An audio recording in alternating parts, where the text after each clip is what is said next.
Halo, selamat siang dan selamat berjumpa kembali di channel Arif Ramadan 96.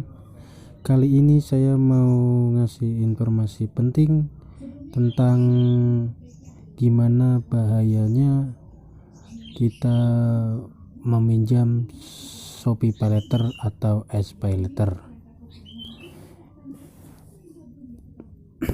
Dan yang pertama guys, saya mau ngasih informasi bahwa penasaran ya, langsung saja cekidot ke video berikut ini.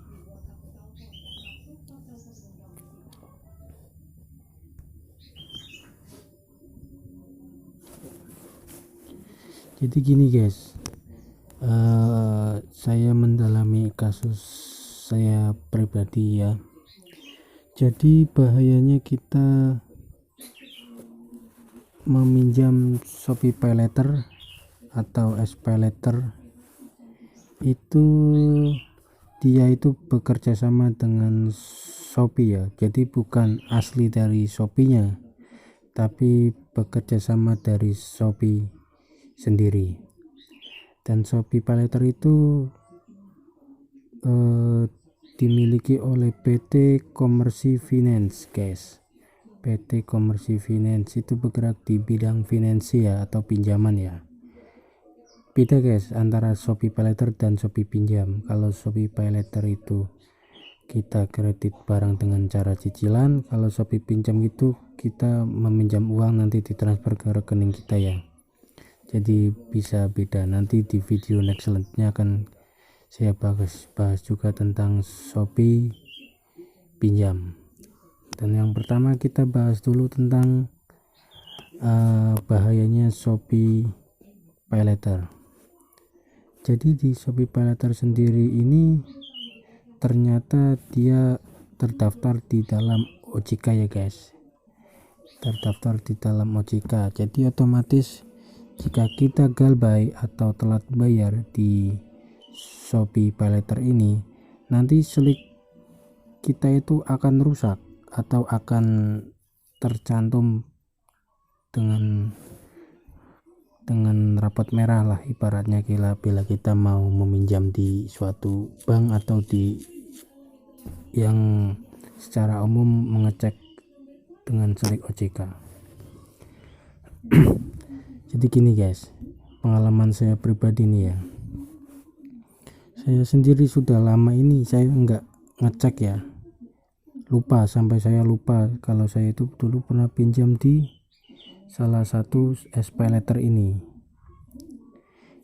saya dulu pinjam sekitar tahun 2020 guys, tahun 2020 ini. Dulu ini saya cuma kredit barang itu sekitar nominal, berarti sekitar nominal 500-an lah, 500 berapa ya,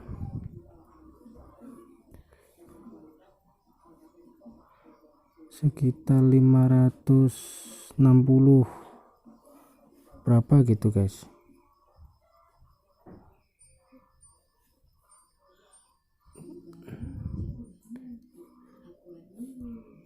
Dan ini saya sudah terlambat berarti sekitar 2 tahun ya. Dan ini bunganya bisa sampai 1.300.000 guys nominal totalnya. Berarti dia bunganya berarti sekitar 700 lebih guys. Itu sungguh besar sekali ya. Ini ditulis, ada tulisannya biaya tambahan 5% per bulan terjadi karena keterlambatan pembayaran. Berarti setiap bulannya itu kita kena bunga 5% dari nominal pinjaman ya guys. Jadi semakin lama kita tidak bayar itu bunganya akan semakin besar. Jadi begitu.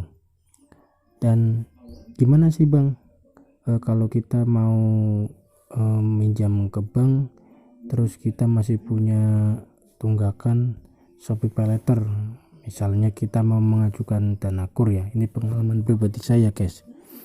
Kemarin itu saya sempat mau mengajukan kur, dan itu saya bingung kenapa kok kur saya tidak di ACC gitu. Dan ternyata permasalahannya itu pada Shopee PayLater ini guys, ya kan.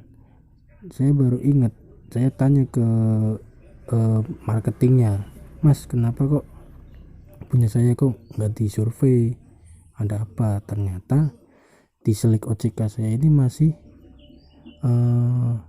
terkena pinjaman Shopee PayLater ini, itu ada tulisannya masih punya tunggakan gitu.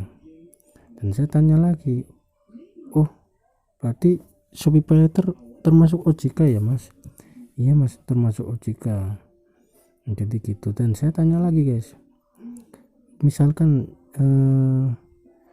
SPayLater kita mau kita lunaskan, apakah otomatis di Slick OJK kita bersih? Dan ternyata itu juga masih sama katanya, masih sama Mas, itu tidak akan bersih. Oh jadi gitu. Jadi kita kalau sudah nunggak begini nih kasusnya nih, ini menurut pribadi saya ya, sebenarnya hutang memang harus dibayar ya guys. Misalkan kita punya rezeki lebih, emang betul begitu. Tapi misalkan kita bayar ini, misalnya uang kita pas-pasan, ini juga percuma guys, karena di Slick OJK kita itu tidak akan hilang, masih tercantum tunggakan kita di sana. Jadi di BRI-nya itu.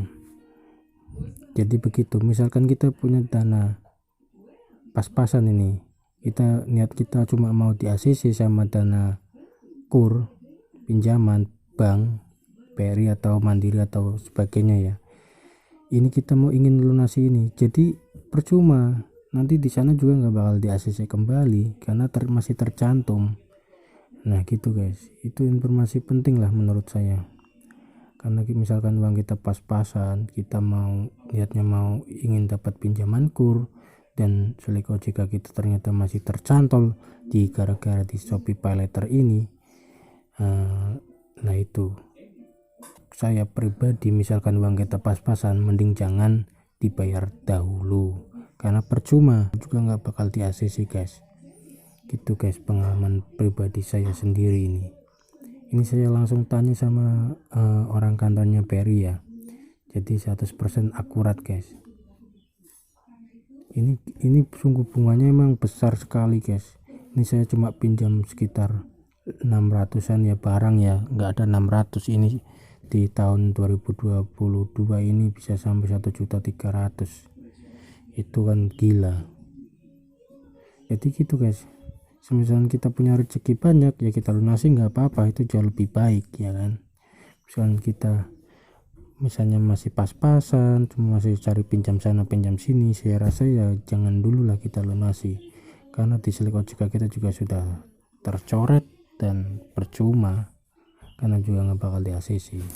Ya gitu saja guys informasi dari saya. Nanti selanjutnya akan saya bahas lagi tentang apa itu pinjam, Shopee pinjam ya, karena beda Shopee PayLater dengan Shopee pinjam.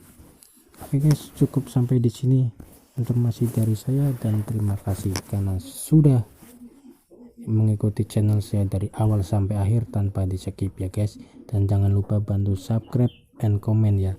Terima kasih, see you.